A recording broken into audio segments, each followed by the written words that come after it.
What's up, everyone? This is SojuTalk, your weekly shot of K-pop. We're coming at you with a super spicy episode 343, and we're recording on September 15th, 2025. I am Doug, and joining me today, we got Warren. Hey, what's up, everybody? My voice cracked. And Anita. Hello. Warren, are you like 14 or something, dude, with these voice cracks? Like, yeah. goddamn. As a quick reminder, check out SojuTalk on your favorite podcast platform, sub to us on YouTube, join the SojuTalk Discord, be a part of the nation.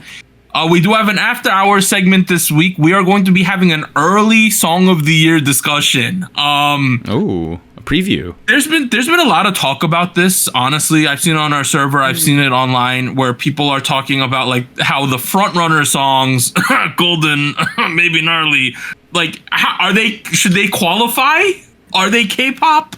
Where do they fit in? So we're going to talk about that, and then we're going to talk about other songs we think have a shot.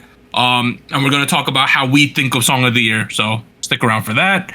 In terms of the music this week, the big new releases, it is a female soloist week this week, guys. We have Dayoung solo debut Body. We have Wendy Sunkiss. We have Chaeyoung solo debut with Shoot Firecracker. Let's start at the top. We have Dayoung with Body. She is from Starship. I bet you there are kids who are new into the K-pop game who do not know who this is. You know what I mean? Because like, when did Jokumi come back? 2022, right?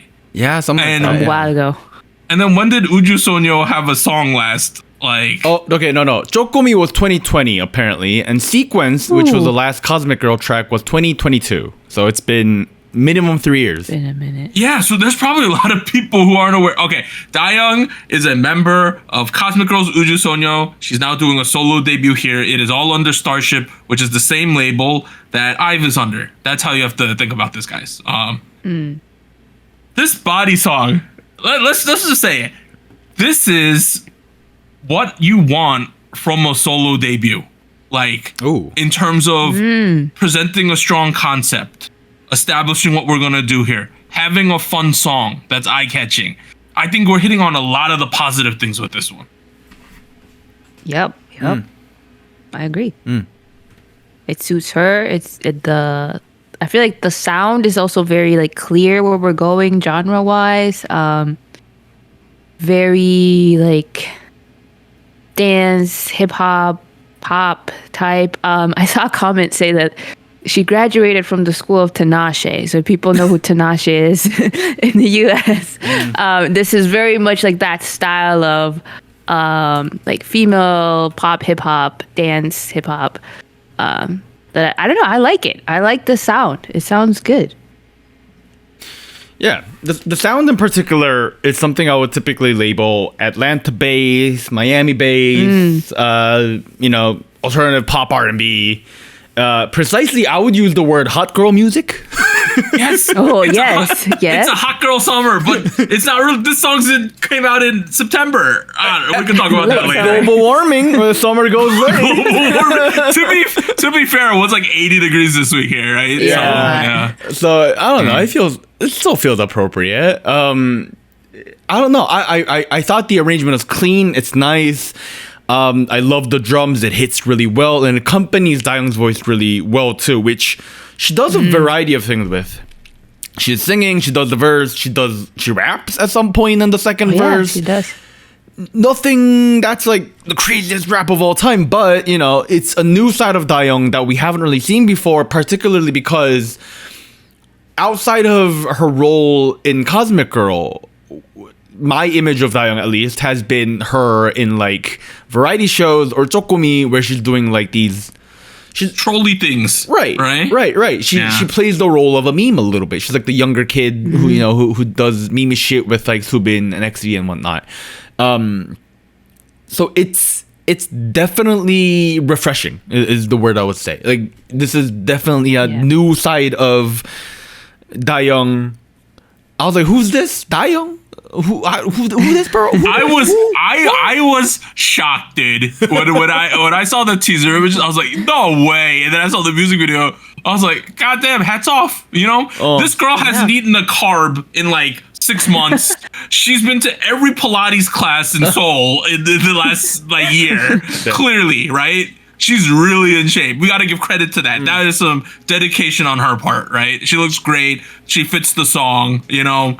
This is one of the best re-imaging of an idol I think I've ever seen, right? I was like, wow, this is crazy.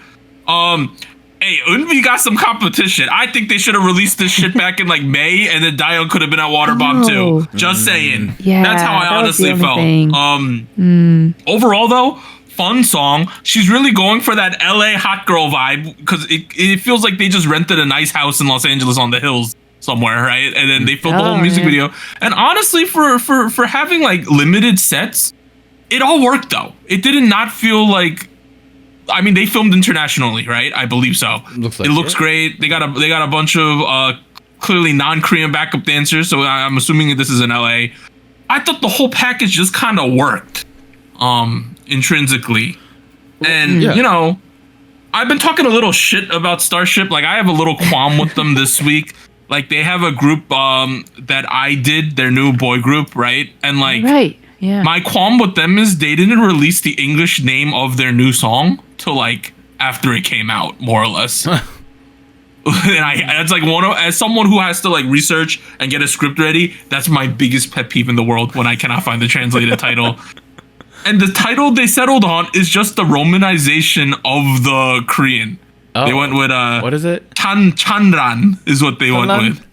Oh, they literally just spelt it out, more or less.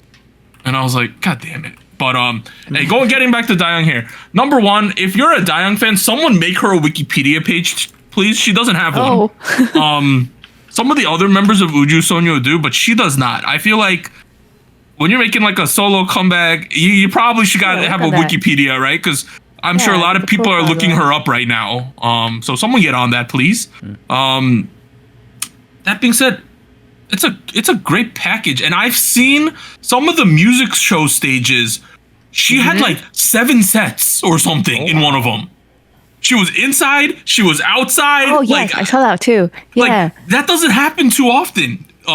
So clearly Starship's putting in the money here, which is great because, you know, people give Starship a lot of shit. I do too, but in this setting with her solo thing here, I'm pretty positive about what's going on, which is nice. I'm kind of convinced. I kind of want to see more. Yeah, I'm really convinced. Yeah. I think convinced is the right word because like it's if I'm thinking about it very strictly and like not thinking about the energy I'm getting from this video, I'm thinking about the production. I'm thinking about the budget that's going into the video, and if I'm completely honest with myself, it doesn't feel like she has full Starship support. I'm gonna say that. Because in the press release, it sounds like she pushed for a lot of the creative material and the creative direction and going with this characterization. I'm convinced with the video because the energy is there and I really like what I'm seeing, but it never feels like 100% high budget video. You know what I mean? Like it. Correct.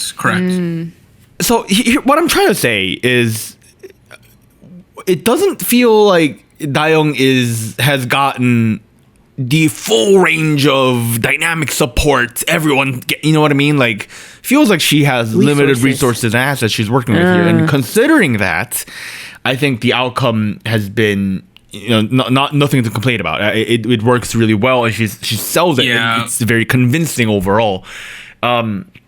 The flip side of it is, if I go back to the song a little bit, is we follow this Miami bass, Atlanta bass, this fun summery pop track with this, again, great trap rhythm. And the top line does a really good job of like, I don't know who wrote the lyrics. Like there was a name I wasn't, not somebody I'm particularly familiar with, but the line goes by line. The lines go by where it kind of rhymes with each other. It's not perfect rhyme. Don't get me wrong. It's not a good rhyming structure, but it flows well. It flows really well. And even though Dayoung's not like a native English speaker and the whole lyrics are like essentially written in English, it works really well.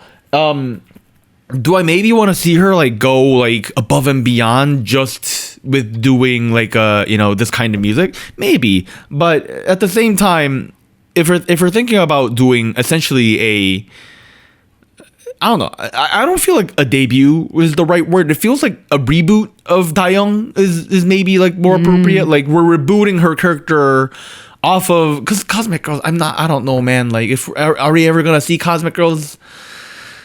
I don't know. Do a thing again? I don't know. So like in my head, we're rebooting Dayoung into a new era, a new phase of her career, and it's working really well. You know what's so interesting? Number one, Xy's on the lyrics, which means I think she helped with the rap section, right? Eric Nam is listed like on like everything as well. Lyrics composition for every song on this thing, these 3 songs. Wow. Right? Okay. I'm gonna guess Eric Nam's here because he's not near the front. He's here for English proofreading. That's my guess. That's what it feels like to me, right? That's what it kind of feels like, because there's other like white names like Jack Brady, Jordan Roman on the lyrics. There's a couple other people, and then there's Eric Nam. I think Eric Nam is here for like English support, which I think would be really cool if that's the case. Did they literally just bring him in to be like, hey, can for like an hour, and they're like, can you read this, and do you have any suggestions? Does this all feel copacetic? Yeah, can you make sure this isn't like overly suggestive to the point where it's problematic? Like no cookie situation, please. Like maybe that. I loved the lyric, "The roses are red, violets are blue. No one else makes me feel like you do." I thought that worked really well. I was like, oh shit, we're cooking a little bit here.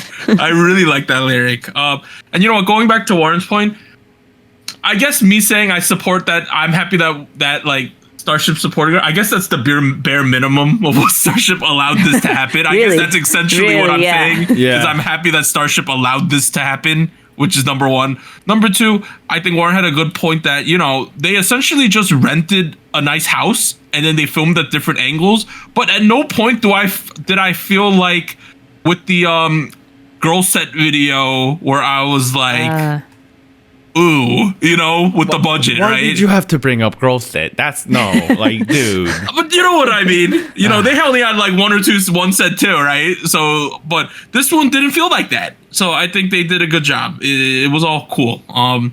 Overall, I think the best thing that this solo debut did is it made me excited about what she's gonna do next. You know, that's and I hope Starship can feel everyone's enjoyment of this and then agree to back this up more, you know, instead of being like, fine, we let you do it. You know, I hope they're like, oh, people are into this.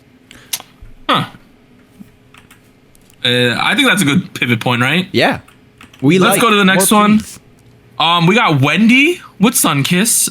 She is now at ASND for her solo promotions, which is that new label that also has From Is 900. That's where this is. And her other solo tracks, Wish You Hell, When This Rain Stops, and Like Water, but those last two are like really old. But we got Wendy Sunkiss. This is very Western pop sounding, right? That's like my main, that was my main takeaway of this. And that's not necessarily a bad thing. Yeah. My overall impression of the song was that with Wendy, you know that the vocals are going to be great regardless. So the floor is very high in what the singing going to be like, right? The floor is extremely high. But that being said, to me, as a song as a whole, there was just something about the song that felt very lightweight to me. Like it didn't slap, you know?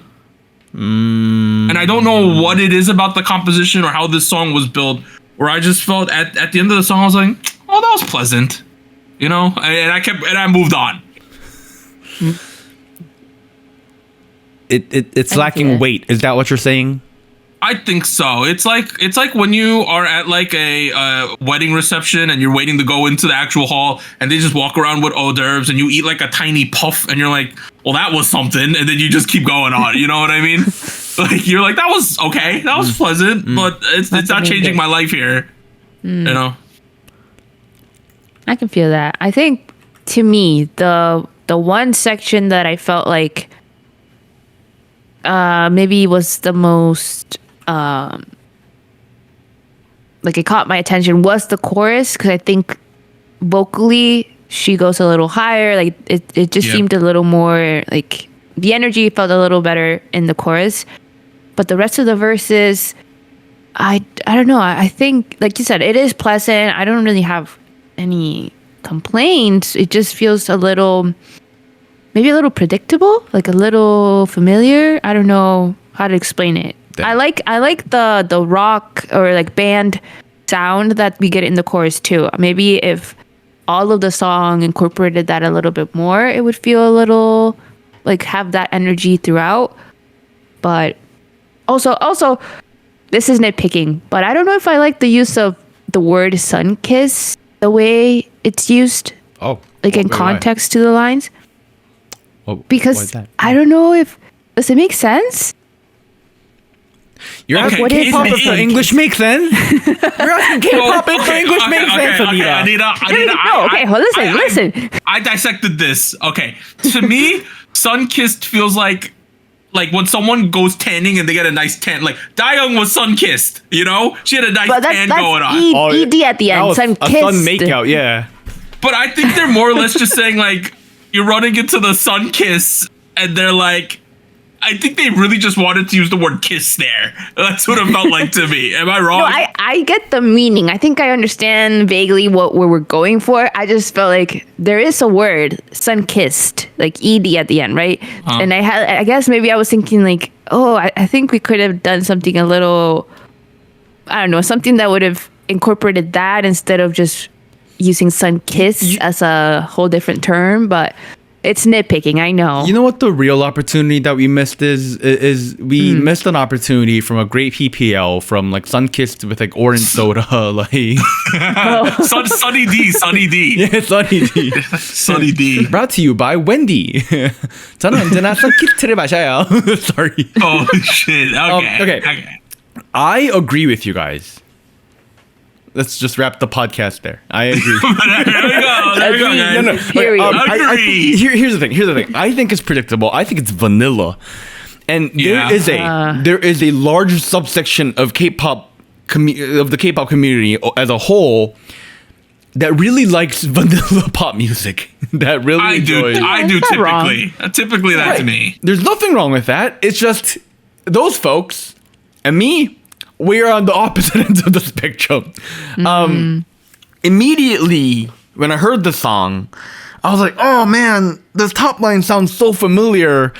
I was like, oh man, I spent like an hour like going through my like library of like pop music from like the 2010s and like the late 2000s, like to like figure out where I'm getting that music melody from. And first I was like, is it Bad Romance by Lady Gaga? No.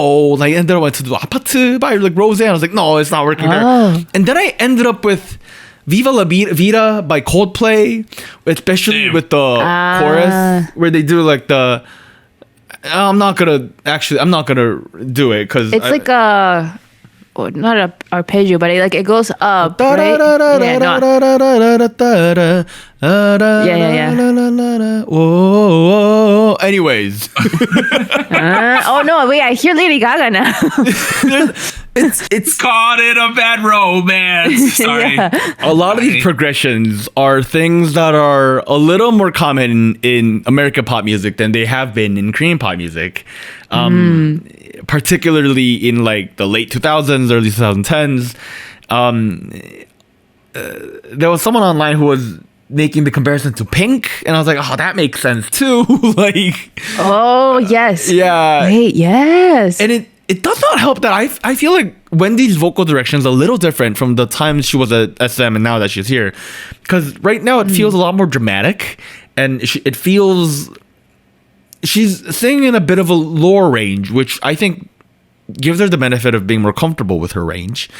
But with particularly with the lower range, I feel like she's I don't know, a little bit too dramatic. And when I combine that with the arrangement, particularly early on, where you have these eighth note bass notes and then these booming kick drums, you know, it kind of sounds like a very classical band arrangement, especially one of those arrangements you get from like a musical.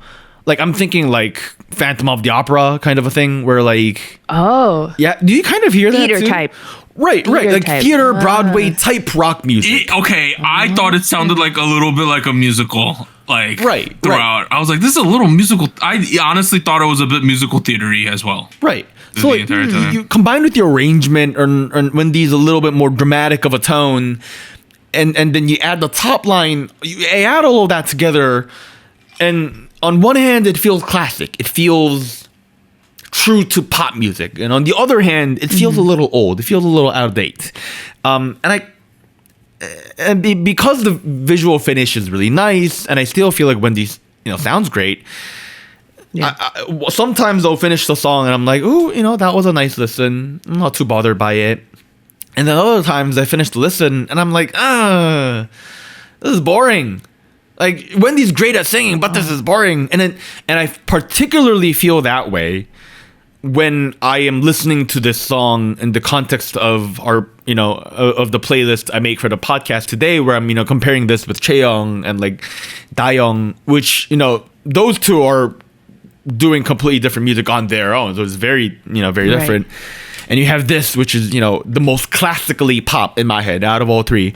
So I don't know. I keep going back and forth, but my conclusion has been that it's very plain.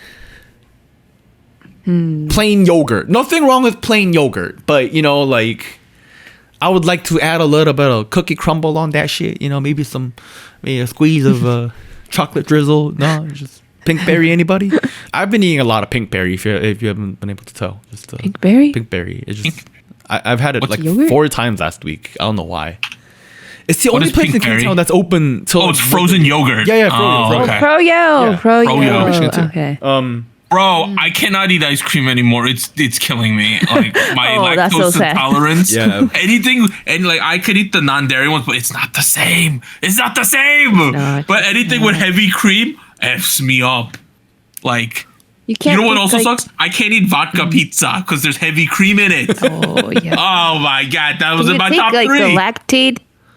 I pill, double whatever? pill, and it does not help with heavy cream. Dang. That's how sensitive I am. Like regular pizza, I can eat 1 pill, no problem. Like just mozzarella. We add heavy cream to anything, I'm effed. Guys, Damn. we're going to the bathroom Damn. at least 4 times. Can you Yeah, handle it's, froyo? Like, is that okay? Like, I haven't tried that. I'm gonna try that. I'm gonna try because I could eat yogurt. So frozen yogurt, maybe the same thing.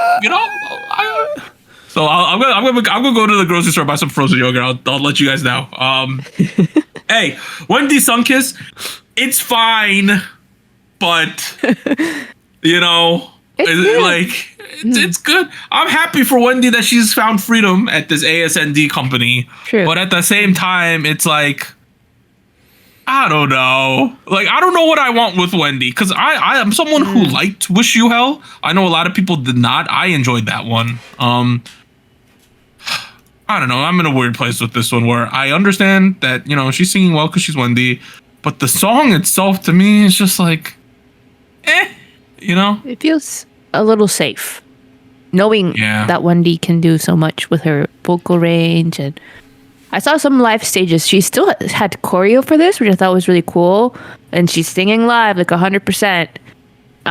So, like, of course, per usual, vocal talent is there. But I don't know. I feel like this song in particular is pleasant. It's pleasant. I don't think it's a bad choice. It just feels maybe a little too easy, too lightweight for her. Like I don't know.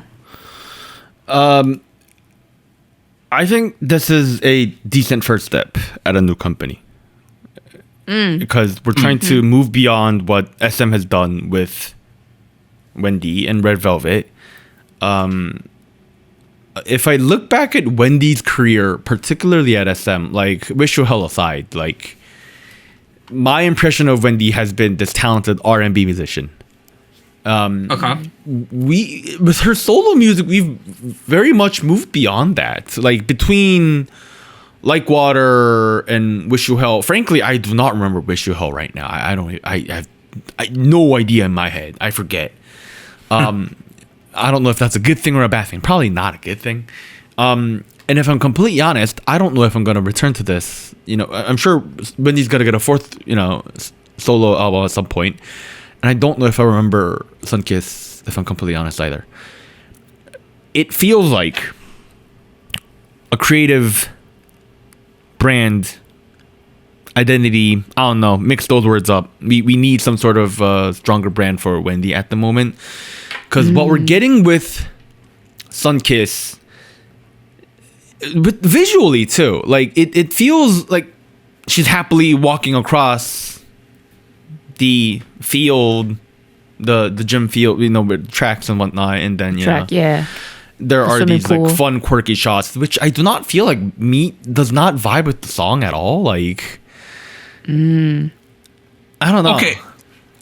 Okay, couple things. Number one, that stadium's the one from Dreamgirls from IOI. I That's believe. the one stadium everybody uses, dude. Is that one stadium? But number two, I don't know. I don't think it had anything to do with the song, but that like diving platform shot was really cool. I thought that was kind of cool at the end. Lighting was cool. I like the that lighting worked because they're going for Sunkiss, and then they had like a space blanket out at one point that she was laying on. I thought that was a little weird. But and also the way they had the camera, it was cool. It's like a cheap way to get a nice water background, Just go to a diving and elevate camera, yo. I thought they got some cool shots out of that.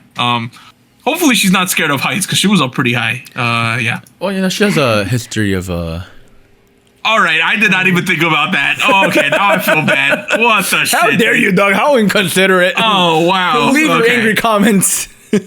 Wow, I did not even think about that. Oh, shit. All right, shout out to Wendy. Not my favorite Wendy track, but I can see what we're doing. I hope this, as Warren said, good introduction to this new company. Hope we push through, get some fun songs for Wendy. Let's go. Let's pivot to the last song. We got Chaeyoung solo debut with Shoot Firecracker. She's at JYP. The experimental track Avocado, we covered that one last week. We are back with the actual debut. This was way more poppy than I thought we were going to get from her. And normally I'm like, Warren convinced me as to why I should like this one. But no, I get it. It was enough pop where I understood what she was going for. And for me, I thought it was very palatable, and I liked what she was doing. I'm surprised. I thought you'd start off with like, "Oh, I'm confused, Warren. Please explain this to me." And like, I'm not that confused. Okay. I'm glad because I do feel like this was a pretty decent bridge between her. What's the word I'm looking for here? It feels like with the rest of the album, we figured out what she likes. We figured out her tastes, and we figured out how good or bad she is at it. And this track in particular, I feel like is a good showcase of how she is able to bridge all of that, with the need to be a pop musician. Because I do feel like this was a very easily digestible version of a lot of the music that I can see where she's pulling her references from, with like the new wave psychedelic rock music, psychedelic lo-fi, bedroom pop, like Zero, EO, that kind of musicians. Maybe that's what Glico does. I don't know. I'm not particularly familiar with Glico, who has been also very present in the production of this track as well. But Chaeyoung is the lead producer of all these tracks, so I think most of those credits go to her. Oh no, Anita, what do you think? Okay, I agree. This is very how do you say it? Like for the general audience, right? So I feel like for the people that were palatable, yes, edible, yeah. Yeah, very much mainstream friendly while still retaining some of that indie pop band, like you mentioned, flavor. If I'm being very honest though, I'm a little disappointed that she went that route, because I understand the reasoning. Like I know the decision to like also market as a pop artist and having to do like music show performances and choreography and all that. And this makes sense to do that, to be able to do both of those things. I just kind of wish she would have explored what she had going with Avocado, because I feel like that went more of the more whimsical, more into that genre. And since Avocado was a little short, I kind of thought like, okay, well, hopefully the main release will be more like full length and a better example of what she wants to go into. I don't know. I feel like I can see the compromise, and I'm not necessarily against it. I just kind of wish that she would have done a little bit more on the other end because I think she can do that. Like she has the backing for it, she has the audience for it. So I don't know. Maybe she will in the future, or maybe she'll do like follow-up promotions for other stuff in her album. And either way, I think the whimsical side still showed through in the music video. Very much. I think people were saying Alice in Wonderland themes. Yep. Which makes sense. I think that is the most recognizable, like, out there theme when it comes to like creative direction. So I think it makes sense. I understand. Like I feel like I understand exactly why they did the things they did. But I still wish it would have been more committed to that psychedelic pop rock sound that it seems she was alluding to in that first track. Let me present a counter argument because I've listened to most of this album. I've done a full listen once. Oh, I haven't, so I need to do that. Yes. Yeah, no, I've done a full listen once, and I checked out like the first half of the album again, and that was about it before I got pulled into something for work, and I couldn't listen to the rest of the music that I wanted to. Because most of the album generally follows the vibe that sits somewhere between Avocado and Shoot. Shoot is one of the more upbeat, pop-friendly tracks in the album. It is. That's what I assumed. Yeah. Right. There are a larger amount of tracks that follow the mood of Avocado. Avocado being, I would guess that it's the slowest track of the album. And most of the tracks, like Band-Aid Girl, they sit a little slower. They're very lax. They're very minimal. Still sitting in that neo-psychedelic range. And compared to what we got with Shoot, it didn't feel as complete, if I'm completely honest. Like, and the rest of the tracks? Right. Let's go back to Avocado, because I thought it was good. But now that she's doing, bedroom psychedelic pop, I gotta put her up against people who do bedroom psychedelic pop. And it feels like it was a rendition less than Chaeyoung doing her thing. Now, with Shoot Firecracker, it feels like Chaeyoung is able to balance that a little more. And I felt like we're playing to her strengths a little bit more, whereas some of these tracks, I understand what she's trying to do, and it feels like a good rendition of what she's trying to do, but am I completely sold? I don't know. There are a couple tracks that are slightly different.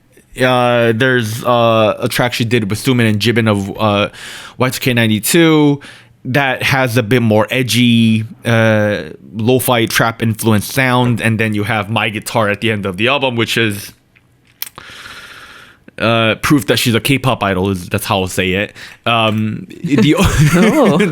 is the pop song of the. That's curious. She ends the album in like a way where like every K-pop artist ends their K-pop album with like a lo-fi, chill guitar acoustic track. You know what I mean? She does that with her track too, which I can see the message she's going for, but that was a little boring. Let's go back to Shoot. Sorry, I went on this little ramble there. Shoot, I feel like, does a good job of balancing what she wants to do and what she is good at doing. And you end up with a situation where it's a lot more digestible. We're playing really well to a strength of Chaeyoung that I was not aware of, because personally, I wasn't aware of her vocal tone being able to be sung in this way, where she sounds very very fragile, but at the same time very raw, soft. Right, very soft, but also like but it never lacks energy. You know what I mean? It's not. She doesn't sound lazy. You know what I mean? Like, and then you add on the arrangement on top of that, which is like very glitchy. There's like these granular synths sitting in the background, and it feels raw. It feels personable. It feels almost quirky in a very very relatable way. So you end up with this situation where I'm getting like, if I could make a spectrum between like Kali Uchis, Baek Yerin, and what was that Korean indie band I mentioned the other week, Wave to Earth. Wave to Earth. Yeah. If I could make a XYZ spectrum somewhere between Baekyerin, Kali Uchis, and Wave to Earth, I would put her in the middle somewhere over there. You know, like this. Guys, I like this though. I like this. It was pop beats for me. I was like, okay, this is enough weirdness. I'm ingesting this. Hey, I think it was a smart decision. I have a dream collab now. Now that she's settled on this route. Who? Okay. Her and Chaeyoung should make a song. Oh. Chaeyoung. I think it would hit all the weird notes perfectly, like between them. Chaeyoung's too busy doing Motown right now. I don't think. I know, it's great. His Motown era is fun. I've been watching some videos lately. But he does sometimes do songs somewhat in this realm as well. He covers all of it, to be completely fair. That guy's just a musician. But I feel like that kind of collab, the pop people, the K-pop peoples would be like, oh, that'd be fun, wouldn't it? They're kind of on the same wavelength at times, I think. I think it could work out. I could see how. For me, as an introduction of the direction we're going, this is way more palatable than the Avocado song was. I like what we're doing here. I think it shows off a lot of her charm. I'm surprised we didn't get trashy rap from her, to be completely honest, based on what she used to, like, little hints and crumbs from back in the day. But, hey, I did like this one, though. Maybe a little more than you guys. I thought it was fun. What? I said I really liked it. I bet I like it more than you do. Probably do. You probably do. I guess I was more like pleasantly surprised. I was like, oh, this is fine. I was confused about the Avocado dudes last time, honestly. If I could make a dream collab, like if she drops volume 2 of her Little Fantasies, I would like to see J Clef. I would like to see Ichiko Aoba. I would like to see Meaningful Stone. Dang. I don't know. I feel like they would all have good synergy there. But hey, who knows? Maybe Volume 2 is going to be completely different. We're actually going to get Uneducated Kid and goddamn and EK and all that. Hey. Those were the songs for this week. Let's pivot. Other big releases this week. All Hours Ready to Rumble. Yugi with Gone. IU with By Summer. She just randomly dropped like a track. We have this group. I'm going to Google their name, although of course it doesn't correct well. It thinks I'm trying to go to like files or something. Sin? X Shin. That's how they pronounce it. X Shin. Interesting. Yeah, that group with Run, Ace Junhee with Umbrella, Taemin Veil, Bad Villain Thriller, I Do It with Chanran. We had 2PM Wooyoung with Too Much featuring Damini, and we have Nana from After School had a solo debut out of nowhere with God. I saw that. Wow. That was an interesting song. It was some really high concept weird stuff there. Hey, I'm going to transition, though, into SojuScore, the segment where each week the Crew, Gochu Gang, and the SojuTalk Nation will score the new releases. Average songs receive a 5, and songs averaging over 7.3 will enter the Hall of Spice. Last week on episode 342, we had Girl Said Commas with a 420 Blaze It. We had Zero Base 1 with a 69. Yeah, okay. Wait, that happened. I didn't realize that happened. With a 6.9. We had Chaeyoung with Avocado with a 6.06. We had Day 6 Inside Out 6.67 and Espa Richman 4.93. We even had 6-7 in here. Wait, what the fuck? Oh yeah. Dude, we had like weird scores last week. This week's song, Dayoung Body, Wendy Sunkiss, Chaeyoung Shoot Firecracker. Let me switch the screen. All right, first song, Dayoung with Body.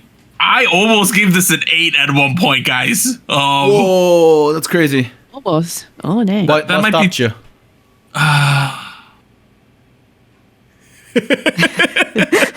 You know what? I've been giving too many like 6s and 7s lately, and I actually really enjoyed this one. 8. Oh No, we peer pressured him.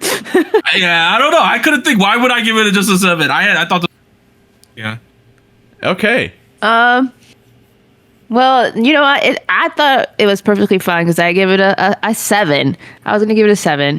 This girl peer pressured me to give it 8 when she also was just gonna give it a 7. Think about that, everyone. It was not peer pressure. It was not peer pressure. We were just wondering. But no, I definitely enjoyed this.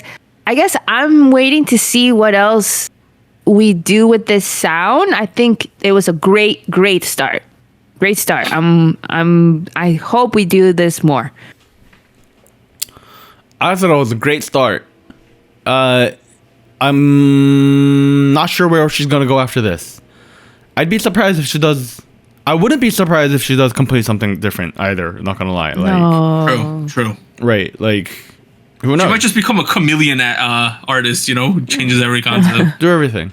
Regardless, I liked what I heard. I have a 7. Damn. SojuTalk Nation and Gochujang also voted. They gave this song they have to give it a 7 for it to get Hall of Spice, essentially. 6.67, guys. no. Ow. That ain't that high. And as a result, it gets a 7.17, which is a good score, That's but close. just not good enough. It's close. The next song, we have Wendy Sunkiss.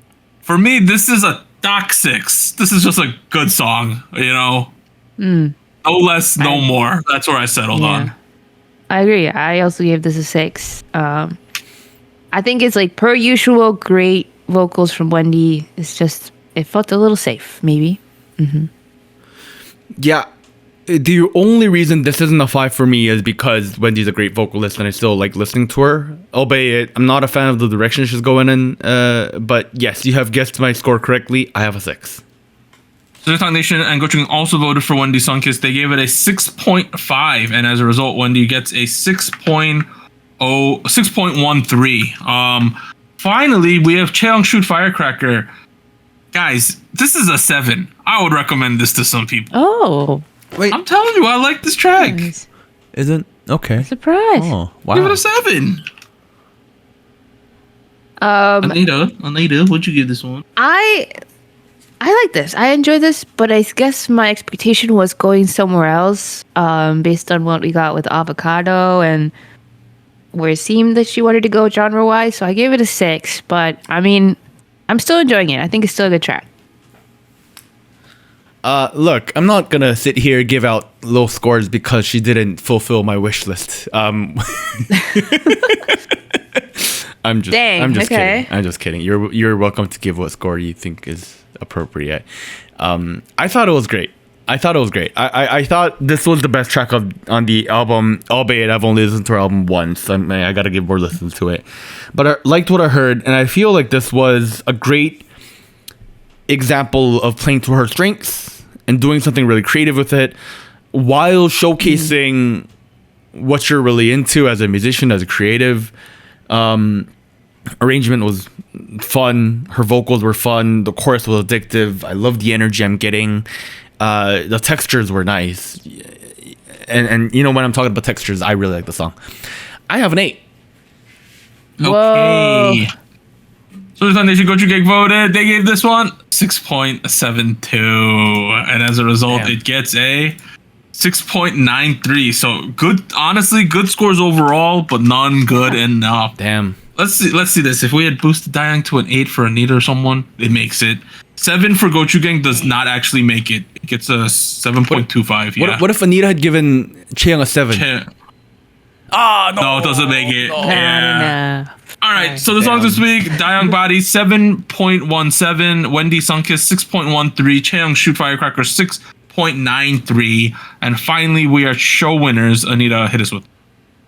Well, it's kind of a singular winner, because it was kind of a sweep from Zero Base 1 with Iconic. They won on the show champion, M Countdown, Music Bank, Show Music Core, and Inkigayo. So a grand slam. Grand Slam. They won every music show. Second Grand Slam of this year, along with To Us's Countdown, which is a song that we thought was really repetitive and gave it bad scores. So that's yeah. I don't think it got great. I don't think it got great scores from us. Let me look up. 6.9? 6.9 is not bad. Hey, Countdown got a 5.22 from us as a podcast.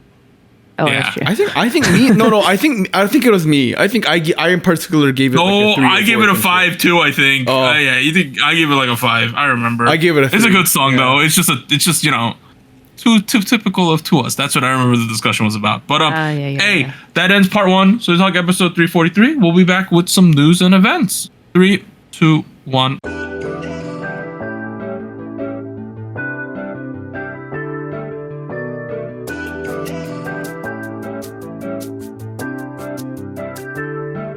Hello, SojuTalk Nation. This is Anita here with a quick PSA. If you would like to support SojuTalk Kpop Podcast, please like, subscribe, or follow us on whatever platform you're using. And consider joining our Patreon at patreon.com/SojuTalk or donating to us at paypal.me/SojuTalk. On behalf of the crew and myself, thank you. Now back to our regularly scheduled episode.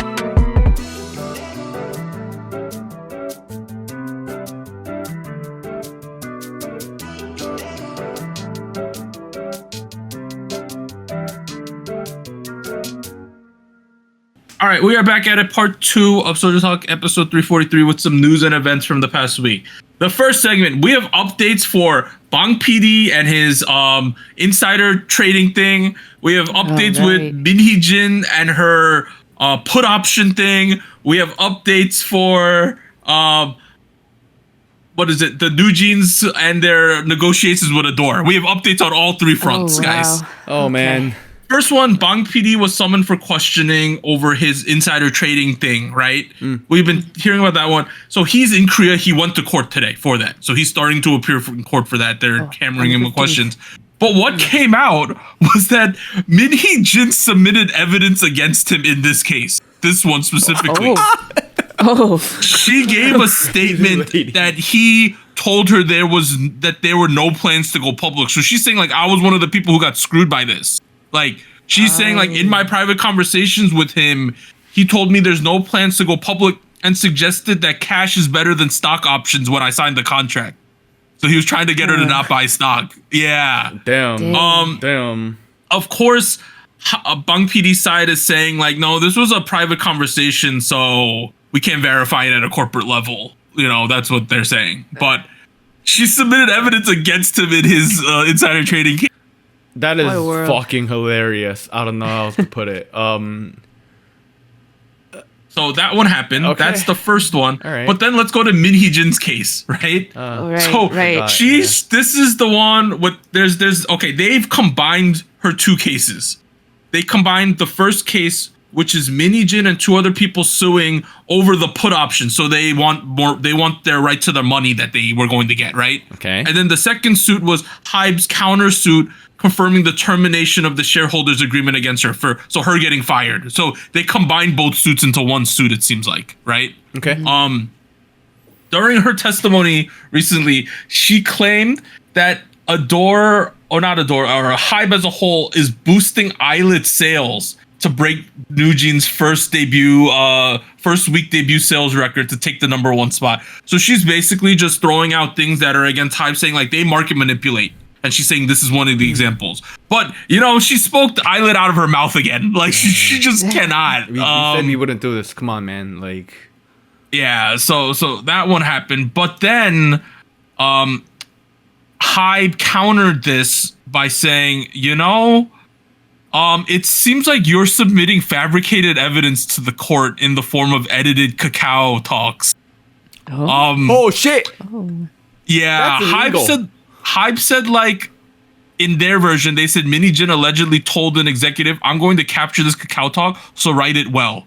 And then she says, no, it's time to act, go again, delete it and write it again, cut it here, like things like that, apparently she was saying. And Hybe even claimed that the one line, I'm going to capture this cacao talk, so write it well, appeared at the top of cacao messages that she submitted herself.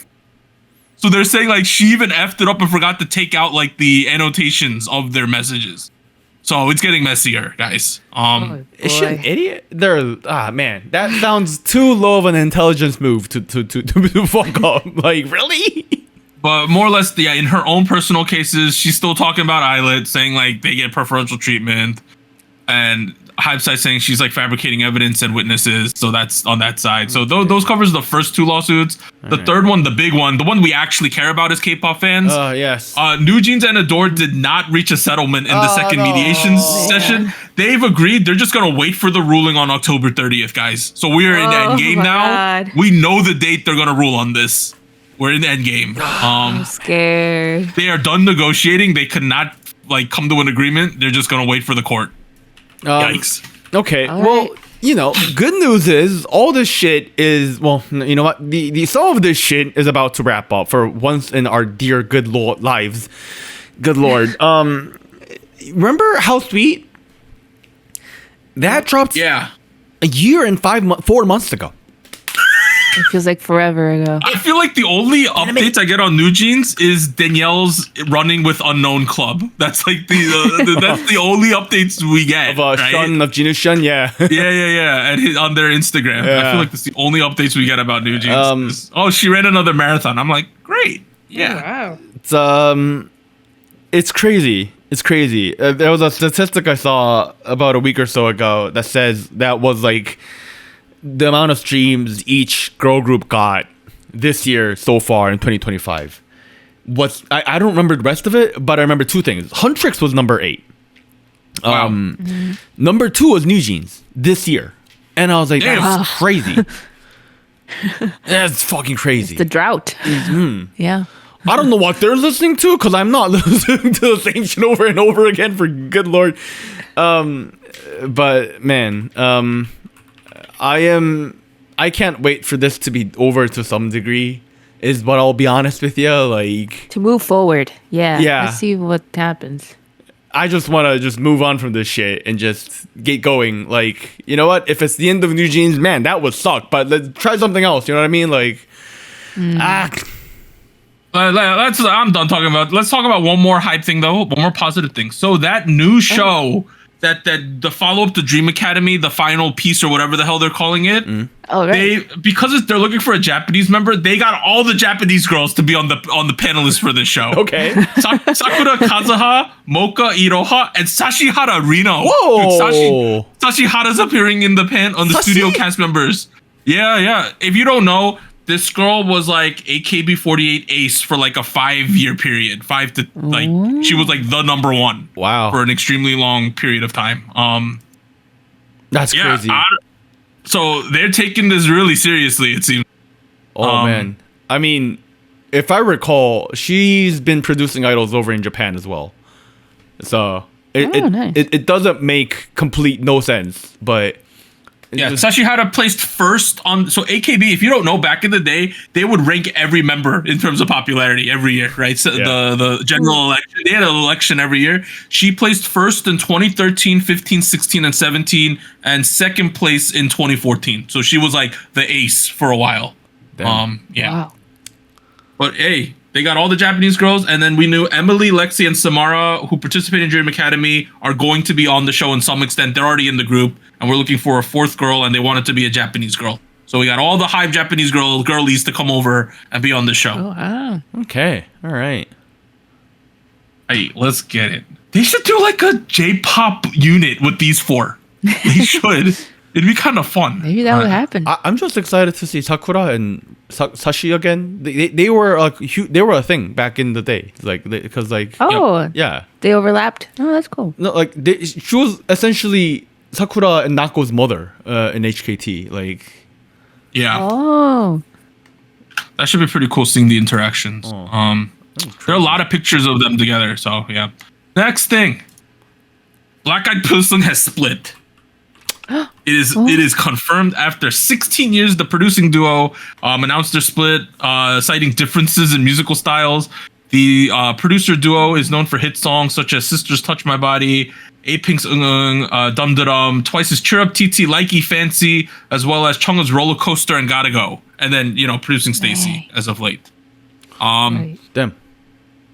In terms of Stacey, Rado, the guy on the left, who's Yunbomi's boyfriend, by the way, if you didn't know. Okay. Word, I'm dropping all these relationships you didn't know knew this existed. Yeah, he's dating Yunbomi from A-Pink. Congrats. They've been dating for apparently like It's been a 10 plus while. years. Like, but it only leaked last year, I think. Okay, Zion T and fucking Chaeyoung. That okay, that's crazy. But like, Rado and Bomi, I mean, good on them. I'm not like following who's dating who. But like, the reason I brought up Rado, he will continue to produce for Stacey. That's what they stated. Okay. He's been around what high up entertainment. that makes But, sense hey. though, because like it seems like he's been the guy who's been leading the charge with Stacey for a while now. Like it hasn't been. And he's the public face of their production team too. He is too, yeah. If I'm completely honest, this isn't too crazy. This isn't too surprising. It's been a minute since I've seen like a full-on duo Black Eyed Pilsung production. It's mostly been either one of the two.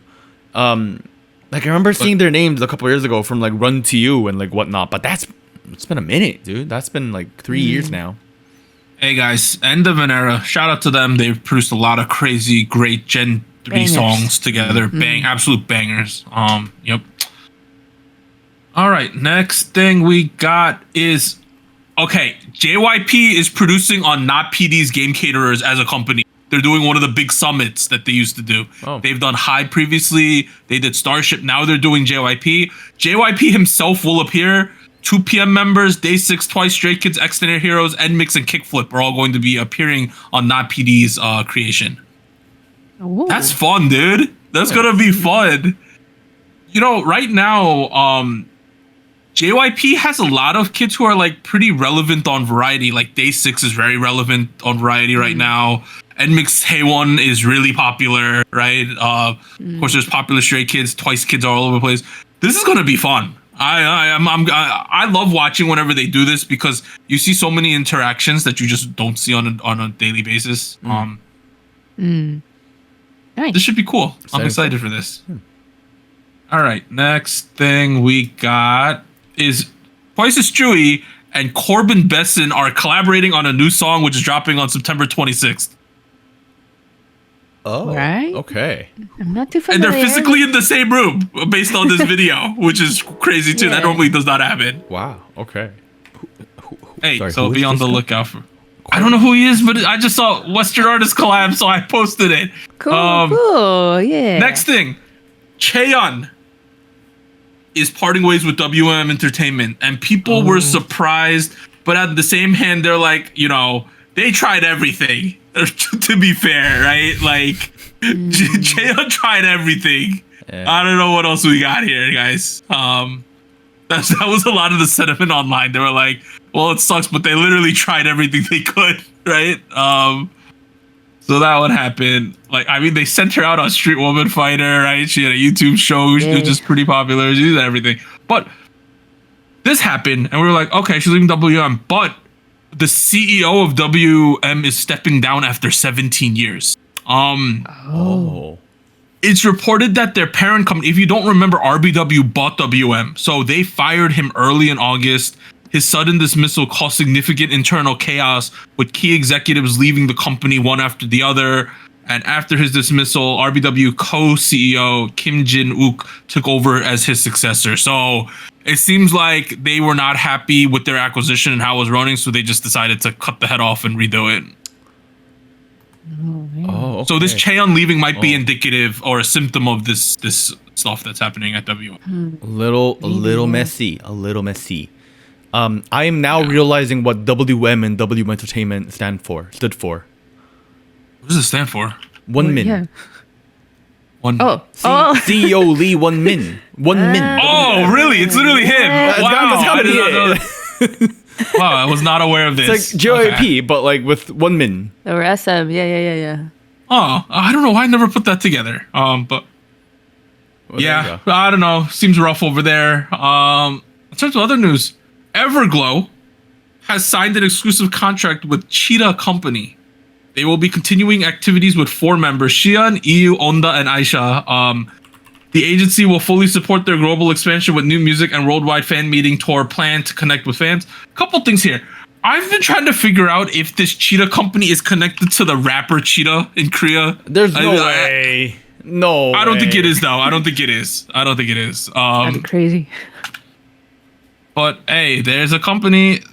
They have like another Noogle group and then a singer I've never heard of, and that's about it at this company. Well, but no. hey, IO left, so they only have one asset now, which is Crazel, and now I guess Everglow. yeah. We'll see. I don't know. Who'd we drop? We lost Wang Yiran and then the center Mia, right? Yeah. I wonder what's going on with Mia because they pushed her so hard down everyone's throat. You know, whether you liked it or not. This is confusing. I'm looking at Cheetah Entertainment's, Cheetah Company's Instagram, and it feels like they're mostly promotional company, right? World tour organization, promo sort of thing. I did look at their wiki as well at some point this week, and I was like, huh, you know. Right. But well, you never It know. goes well. Yeah. Yeah. yeah, you never know. Next thing. So sadly, Kangbina is not joining IOI's 10th anniversary reunion project. Fuck, why? Oh man. She's too busy doing acting, they said. Her schedules will not allow it. Seems Damn. like an oof. That. Well, I'm glad she's making that guap, but damn, that sucks. Yeah. Yeah. Damn. I don't know, dude. Fortunate. Next thing, Rain is having a still raining encore tour. New York, Los Angeles, Rain. Atlanta. You can see Rain, guys. Sorry, Why are we covering Rain's encore tour announcement?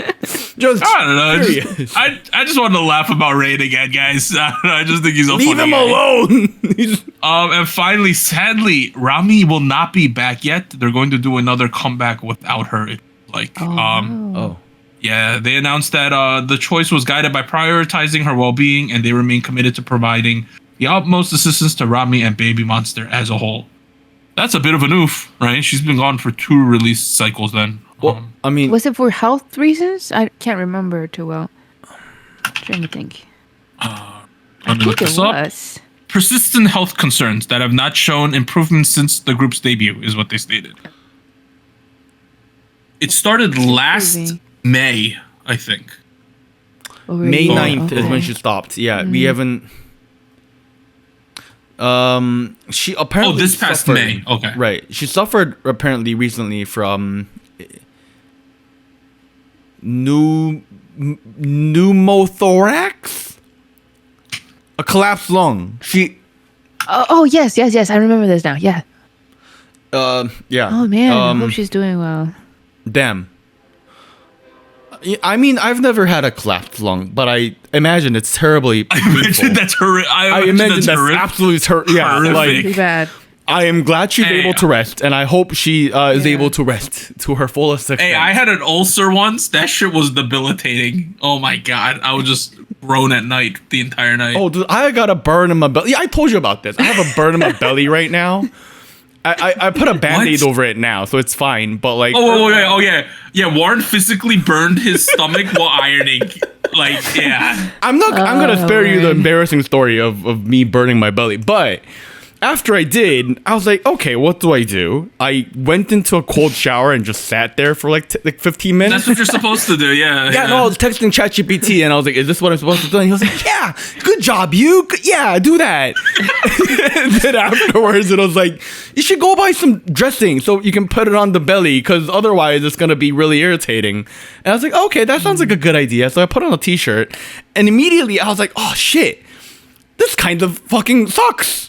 So I'm like, It hurts a lot. I'm walking to Target, which is like 10 minutes away from where I live, and the whole time I'm like trying not to like get my t-shirt to touch my belly button, and it was like the weirdest walk I've ever had in my. Yeah, you must have Anyway. looked like a crazy person, dude. Anyways, that sucked, but I imagine having a collapsed lung probably sucks 20 times more than that at the very least. Oh, yeah. So- Well, that's the news. In terms of the music next week, Yugi, Dio, Lunate, Primrose, Suo, and Kickflip. And so it's not the most packed lineup, but there are some kernels in there. I like Kickflip's comeback title. It's called My First Flip. Ooh. Do a kickflip, Tony Hawk. Oh, bro. Isn't this not their first flip? This isn't their debut. This is their like No, it's third not. flip. Right. Yeah, it's like I don't know. maybe it's another one that's a flip flop. I don't know. Ooh. We're gonna be right back after these. We're gonna come back after and do the State of the Nation. Hi, we're back. Hi. Hello, how you doing, Anita? Hello. Doing It's a little early to have this conversation, but it felt like an irregular year, and I was like, you know what? let's open up the floodgates. Let's get this conversation rolling right now because we're a K-pop podcast and we talk about K-pop all year, every day, Middle of 365, 24/7, every fucking second of the day. Come on, okay. like K-pop. Damn. Okay. So naturally, I'm sitting there on my toilet. I'm like, what is the song of the year? What is the K-pop song of the year? Because this year feels a little irregular. When I'm looking back, we started. Okay, here's the actual reason I'm bringing this up. We started like mentioning a couple songs. I started putting it out there. I started putting out feelers, and then some people were like, "Yeah, that's song of the year," and then some people are like, "No, that shit ain't K-pop," and I was like, "Oh." Okay. Oh. Okay. I guess we gotta have that conversation. So I was like, okay, there's clearly a lot of things to talk about here. So going back to what I said, I was sitting on my toilet. I was like, why don't we just get this conversation going right now, even if it's a little early, and see where we land? Because it's never too late to start talking about end of the year stuff, especially when it's September already. Did you know that? It's gonna be Halloween in a month and 2 weeks. Yeah. Oh. Okay, let's dressing up as. Yeah. All right, first thing, song of the year. The way we approach it on our show, it's not just which is the best song. We also factor in impact and how successful the song was. Metrics. Things like that, right? Metrics a little bit. You have to think about it like that. That's how we do it. It's like, which of these songs is like, if you imagine at Mama or something, they're handing out song of the year and picked like, Akmu Chanhyuk fifth B-side on his album this year is song of the year. You'd be like, what? And only the critics who are voting listened to everything and said that's the best song, right? You would be, what the F is this award then, right? So that's why that's why it's like Rose Apatu is getting it in a lot of places lately, right? Things like that, right? Yeah. So think of it like that. I think this year is special because the first thing is there are no traditional K-pop songs in Korean that feel like the front runner for this right now. Like we don't got a Whiplash this year, or an Armageddon. We don't got one of those right now. Let's start with aespa, right? Like aespa had a huge run last year. They got Armageddon, Supernova, and then they lined that up with Then they lined that up with Whiplash, and any of those three could have been song of the year material. They were so popular. They were so culturally relevant. They sold incredibly well. They were iconic, like Karina with the twin tail and the blue outfit crashing down on her car and then she lifts it up. You know what I mean? Like, I don't want to say I don't like the releases this year, but compared to the releases that came out last year, I don't like them. So you do say.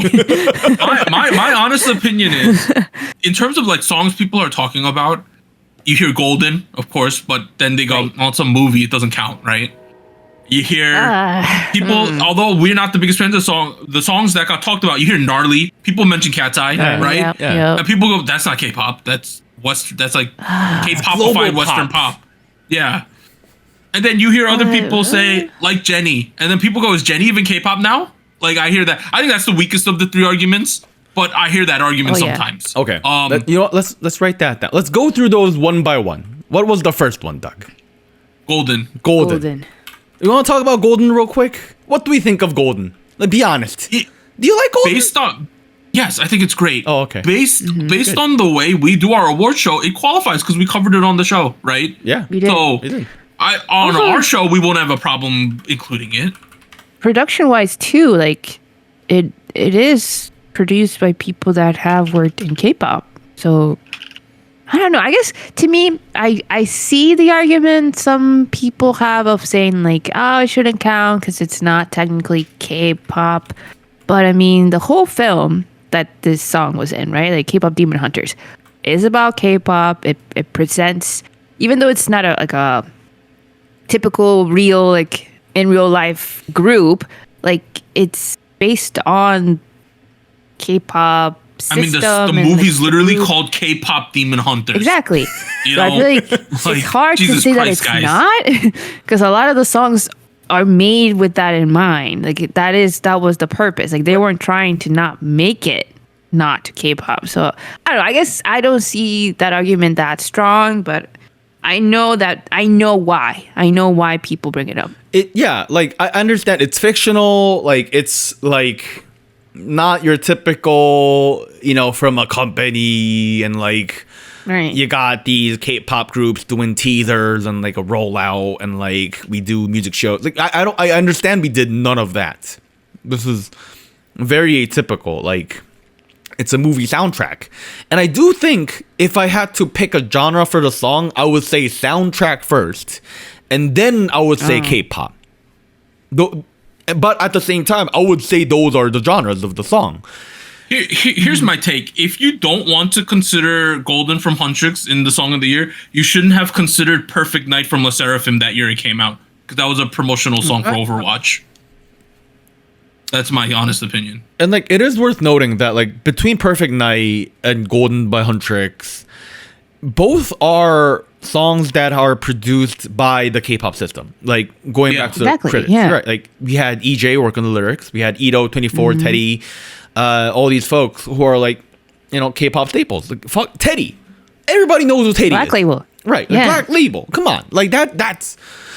And because of the way K-pop works as an industry and a scene, first and foremost, then as a genre, I have made the argument that if there is a K-pop creative input going into the song, I will willingly classify it as K-pop, even if, for example, the members are not Korean. A big example of that is XG. You know what I mean?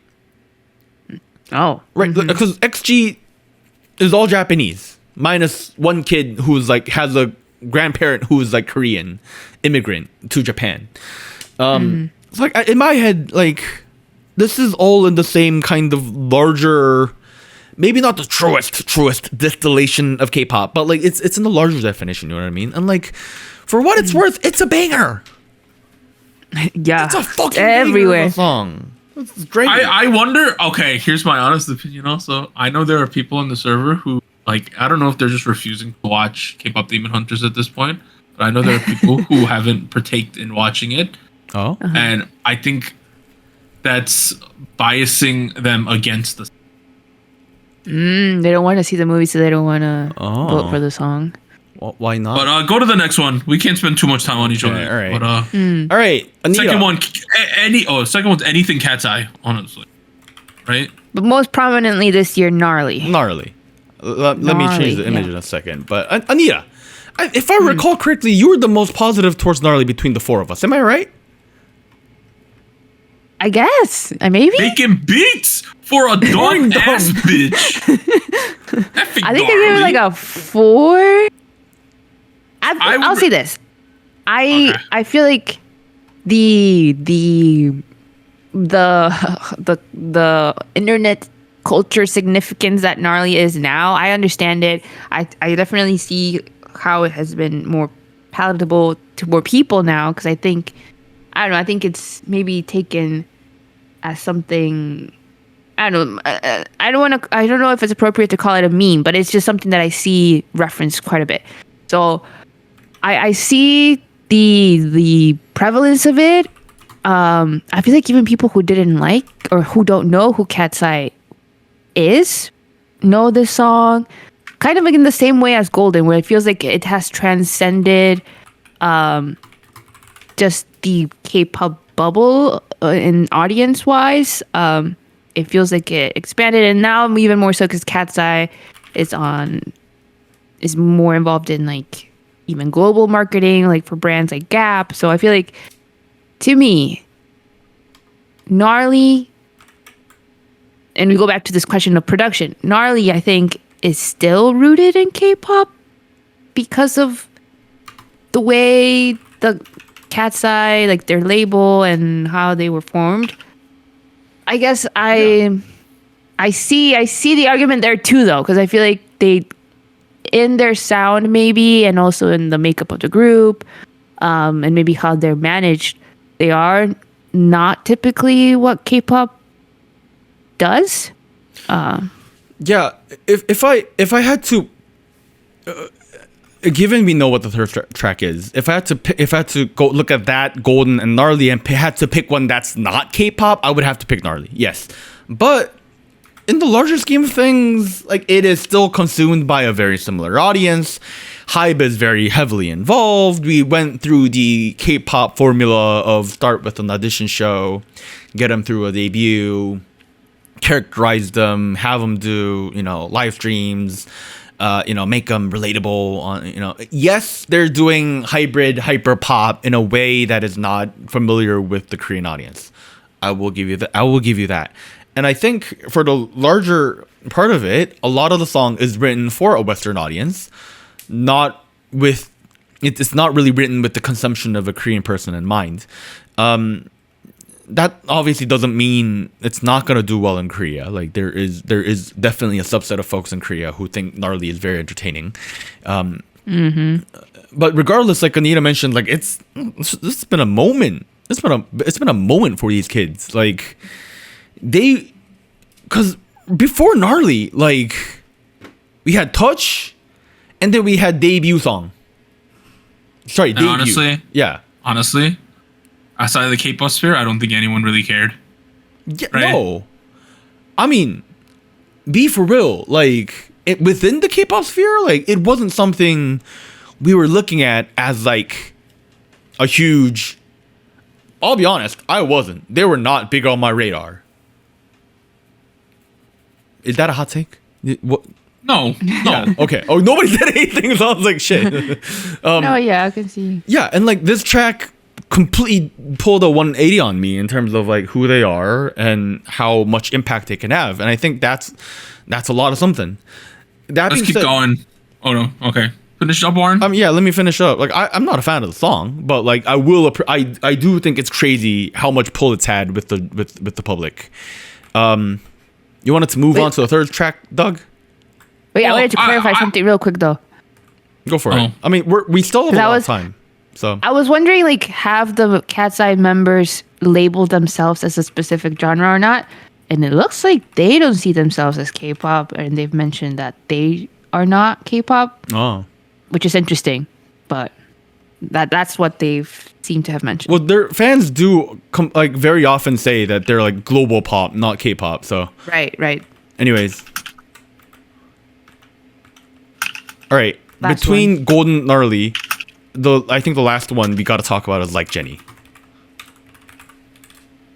Remember Like Jenny? It's been a minute. That's the first one that came out between the three this year.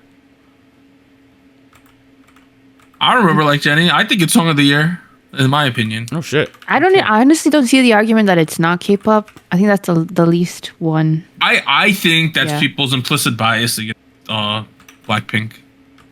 That's my other take. That's my take about that too. Damn. No. Here's my argument. Number one, I know we do a K-pop award show, but I don't think it's technically we award K-pop Song of the Year. I just think we give out Song of the Year of the songs we. You know what I'm saying? I'm talking about the title of this slide that we're on. Oh, so we just go with Song of the Year? Yeah. That we covered? Well, I think if we do that, it covers our ass a lot more. Does it not?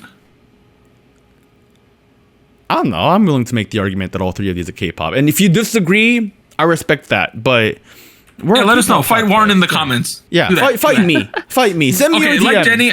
Here's my the argument that Like Jenny is not number one. The argument that Like Jenny is not like a Song of the Year caliber, I think ridiculous to right. Fair. Yeah. My second point is people arguing that it shouldn't be considered. I think that's even more ridiculous than your dislike of the song. That's my other take. I just don't see any anti-arguments. I think maybe you don't like the song, fine, but yeah, I don't think you can dislike the song and say we shouldn't consider it. I think that's lunacy at that point. Yeah, like I totally understand that her performance, for example, as Blackpink on these world tours have not been the most like exciting, for example, but like if I have to look back at the end of the year through the year and pick an artist of the year, like Jenny's up there. Her album was fantastic. The rollout around it was amazing. There was a lot of hype. She lived up to it, I think. Critics liked it. Fans liked it. General public liked it. What more do you need? You know what I mean? Like, I liked it. Yeah. Even though I liked it. We liked it. It's nice. It's a good project. It really was. Cool album. I don't think there's too much to say on Jennie. I don't know why people think like Jennie's not K-pop. If you do. Well, no. I don't. I didn't want to bring up Jennie because of the anti-argument. I just want. I brought it up because I see that's the song that people are nominating. Do you get what I'm saying? Yeah, no, for sure. I think that's what these three are. Golden Early Like Jennie is, in my head, the front runners for Song of the Year material. Were there other ones that you guys had in mind? Let's talk about that. The consensus, at least on our server, the consensus, like, purely K-pop Korean spoken song that I've been seeing is the end mix track. What is it called? High Horse? Is that the one? Oh, No, Know About Me. Know About Me. Know About Me. Oh, Know About Me. It's Know About Me or High Horse, or a combination of the both of them, something like that. Both were, yeah. I like both. It's Know About Me. Know About Me on our server. That's the title track. On our server, if you look at the songs this year that got like over 30 votes from people, it's the highest rated of those. Wow. With a 7.39 from the nation. The highest. You know what? I don't disagree because I like the song. I think one of the few songs that I gave an 8 to this year. Like I love the whole package, but it unfortunately I feel like it died down quite like very quickly. Like the promotion. Let me make a correction. High Horse is the highest with a 7.39, and then Know About Me is fourth highest of the songs that got the most reviews with 7.31. So they're both in the top 4. Yeah, yeah. That whole comeback was really good for them. Like it was a good reception. I feel like it. Maybe it's just me. It felt like it died down a little too quickly. I do think the fourth EP from Mix, FE304 Forward, is the project with both High Horse, Know About Me, Slingshot is on it, Papillon is on it. I think it's a great project. Like as an album, it's really well done, and I do think it has been one of the most interesting K-pop projects of the year for me. But at the same time, I know I'm not the general public, and the way the numbers played out hasn't been the most favorable, if I'm completely honest. Like, yes, it fulfills my need of doing creative, weird K-pop, old pop shit. But, you know, you've also got to back that up with the numbers at a certain point. And I feel like that's where it's been a little short, if I'm completely brutally honest. And I'm a little sad. Because I really like Know About Me. I really do. High Horse too. I would vote for Know About Me, but like, I don't know. What else is in the mix, Doug? Do you have anything else that you are aware of? It's like Outside Shot. It's like From Miss 9, Like You Better. You Better. QWER Numu Chamki. That one. Kiki Dancing Alone. Those are other ones, but like, I really enjoyed the Kiki one. Yeah, I don't feel like those are just gonna win though. Do you know what I mean? Exactly. Like, they don't feel as significant. Like I feel like if you're just on a pure K-pop thing and you don't like Jennie or Blackpink, you're gonna vote for this Mix song. But I feel like if you're like, I don't know, I feel like it's one of the top 3 lines. Am I top line? Am I wrong? Like that's just how it feels like to me. I'm trying to think. I'm also trying to look at our halfway through the year top songs. You know, remember we did that earlier. Oh yeah. I mean, like I don't know. Well, we didn't have a ton of over Artemis Icarus. People like that one. You know. Yeah. I like that one. Yeah, that was nice. I think it's just So when we started this whole section, Warren said like it's just been a very interesting year, like felt like an odd year, and I kind of agree with that. Where it feels like the top songs maybe like that feel prevalent, right? Like in numbers and metrics are the top 3 that we talked about first, and it's in those 3 I feel like there's a divided opinion as to whether they're even considered for the genre or like because they're not like the typical K-pop production or like release presentation. And then when you look at the general like the quote unquote normal typical release or releases that we had so far, nothing quite feels as impactful or stand out. I don't know. I guess maybe, I don't know if this is a symptom of like things shifting or like, I know you had a conversation a long time ago. about It's also Western. a symptom market. of. Okay, people aren't gonna like me saying this, but the What are you gonna say? 17 in a military year, BTS coming back next year. That too.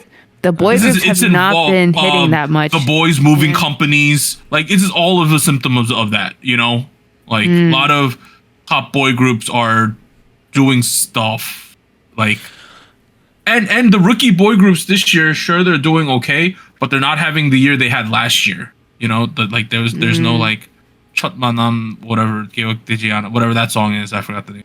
To us, Plot twist? To us is, you know, there's no plot twist this year. Okay, I'm gonna put out two theories. One, the first theory on why we're not having a super exciting year is I think we're having a transitional year. Well, I think that's fair. People have been saying we're in 5th gen, we're in 6th gen. Bullshit. I don't know what fucking generation I'm on anymore, but I think the generation's changing. I think we're shifting away. Because if I think about the traditional big groups, I'm thinking about G-Idol, I'm thinking about not Twice. I'm thinking about aespa, I'm thinking about Le Sserafim, I'm thinking about IVE. All these groups that were like really big for a couple of years are all in the midst of doing something new. They're trying out different things. That's been my narrative with aespa. They're trying something different. That's been my narrative with Le Sserafim. They're trying something different. That's been my narrative with IVE. They're doing something different. A lot of these groups are doing something that's out of their playing range a little bit, where it really feels like a lot of them haven't found the new successful right mark yet. And successful people who've always been successful are doing still really well, like Blackpink, Jump, and Twice, whatnot. But that's where a lot of these groups, you know, who are purposefully and intentionally not playing the most to their strengths, are having a bit of a weaker year. Now, on the flip side, that also means we have room open for some of the rookies to come up. I'm talking about the Hearts to Hearts. I'm talking about the Kickflips. I'm talking about All Day Projects. Cordis. Yeah, I These forgot about projects are just starting up to the point where, you know, I don't really imagine they're going to hit it right out of the gate. They could, but that rarely happens. And I feel like groups like Hearts to Hearts and Cordis, they're really going to get into their stride next year. Maybe the year after that. I don't know. Things go a little we still got a couple of months. Maybe. Right. Maybe near the end of the year. Before But the end of the Hey, we got the Shield Bros coming back next year, you know? yeah. Oh, yes. In the bulletproof, yes. Bulletproof Boy Scouts are coming Yeah. back next year, you know? So I think if I think about the traditional, like, who's hot song of the year, the newest toys on K-pop industry, I think we're having a bit of an off year because we're on in that transition moment. Now, the flip side of that conversation is that I also recognize that Western pop music has been having a bit of an off year. Oh, so it's the same thing here. Yeah, like if you go into like the Western pop communities, people are saying there's been like not really a song of the year, no really song of the summer. Like Rebecca Black kind of came close to it, but like only with the people who know what's going on. You know what I mean? Like, and the argument that's been going around in that community is like, well, yeah, no shit, the world's kind of falling apart. Now, I'm not gonna in the nature of how we cover things in the podcast, I'm not gonna explicitly say how the world's falling apart, but You know, like it's a bit of a messy sense of it. situation in Korea. It's a bit of a messy situation in America. And when things like that happen, and when the economy is down a little bit, pop music either does really well or does not do well at all. And we've joked about going into recession pop for a while. Yeah. But in order for that to happen, we got to have a period where people just get tired of pop music for a bit. So, in order for we're getting recession there. pop to really hit, we've got to have a recession in pop music for a bit. So I think that's kind of what we're having a bit of. Okay. I don't have any theories. I just feel like, and I'm not that excited. Like I like certain songs this year, and it's allowing us to explore other music and get songs into the Hall of Spice that we typically wouldn't. Like a Eunice Swiss, that would never happen, dude. Or like a Great If song, I though. Are You Okay got into the Hall of Spice, right? Right. Yeah. But as a whole, like I like if you look at last year, La Seraphim Easy, Islet Magnetic, Rise Impossible, New Jeans House Suite, Nayeon ABCD, Whiplash, Howling from XG, Supernova, Cosmic from Red Velvet. Those are all big songs, right? When you just stack that up with what we got so far this year, they just don't feel as big. I don't know. That's like a reality. I think the two songs you kind of skipped over when you were having the conversation Ooh. earlier. I have Famous by All Day Project and Jump by Blackpink. Blackpink? Yeah, we ain't even Right, famous. Project. Famous, I know there's, you know, not a fan of some things that some of these kids do here, but I mean, it's been really popular. Like, it's been very trendy, and I can't ignore that. Outside of his cultural appropriation issues, I really like this group. You know, like, I think the kids are nice, and I'm excited to see what they do. I'm hoping they come back again before the end of the year. That's my real hope. They need to. They need to keep the momentum going. I don't like this. They should not do scarcity with them. If they need choreography, Bailey, give her like 2 nights, give her like a bunch of money, and say, "Hey, Bailey, Let her choreograph dance, this." yeah. And let that girl dance. And then I feel like they should make a YouTube show with Bailey where they bring artists and they teach her dance, and she just does it better than them, more or less, in front of them. That'd be funny. With Jump, I'm also aware that like Jump has been charting really well in the charts the last couple months. Like, if it wasn't for K-pop Demon Hunters, it would have been number 1 for a lot of these weeks. Wow. That's gotta say something. I know some people don't like it. I know I'm biased in favor of Jump, but it's been doing really well. What can I say? So, Hey, here's my take. The best boy group song of the year so far, Soda Pop. I don't think that's honestly the best like K-pop song from a dude, but it actually didn't come out this year. Is probably Woods Drowning. To be completely honest, also had the song that went viral this year. Yeah. That's probably the answer. Or I hear a lot of people talk about that CIX Thunder song. I think, but yeah, Maybe it's not definitive with the boy not groups. definitive. Hey, but it's worth noting 2025, it's not over yet. Hey guys. Yeah. Stay strong. We'll make it through things. We'll make it through the K-pop season. We'll make it the world politics that are at play. We'll make it through everything else, guys. We got this. You got this. Let's buck up for the rest of the year. We got what do we got? Like Finish 2.5 strong. months left in the year. Like September, October, November. We got 3.5 months. 3.5. Let's get it, guys. Let's get it. Let us know what you think is song of the year. Any candidates we missed? What would you suggest? Let's have some civil discussion. That's what we need in the world right now. Civil discussion. Ooh. Let's act like nice people. Let's do that. All right, guys. Let's end this episode. Warren got to go tend to his burns. Let's do it, guys. Bye, everyone. Bye bye.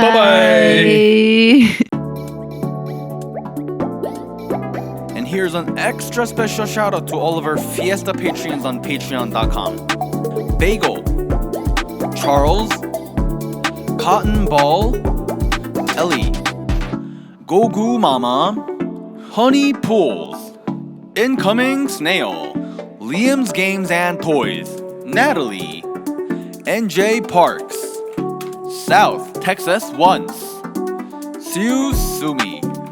And thank you for joining SojuTalk, your weekly shot of K-pop. Thank you, really.